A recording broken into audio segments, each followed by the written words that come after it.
社會上有真濟60歲長輩生活艱苦，出門佚佗，竟唔知是偌久進行的代誌。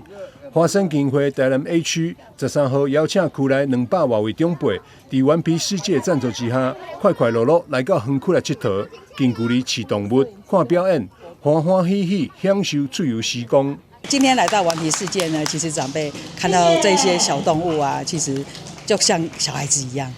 看到孔雀開屏啊，看到小羊啊、駱駝啊，其實他們都很開心。他們也說，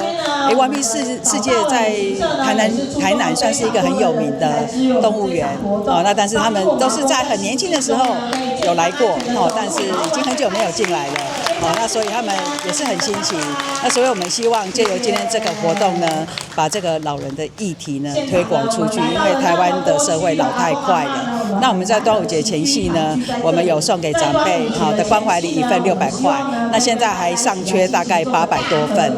那希望我們社會大眾，我們一起來響應1份600塊的關懷禮，就可以給一個獨居長輩一個端午的祝福。除了頑皮世界愛心贊助，台南服裝工會甲後壁南園也公益贊助部分的餐費。台南市玉寶殿防風會經現場加碼捐贈善款，挹注長輩照顧經費。客家區長張明寶、議員陳坤和、謝淑凡也出席支持，感謝基金會長期照顧獨居長輩用心。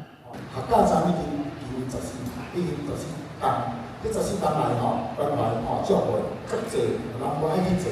咱的基金會、咱的志工、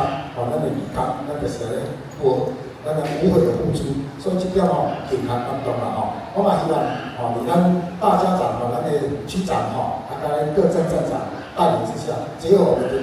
義工好夥伴，持續關懷照顧老人這一塊，我相信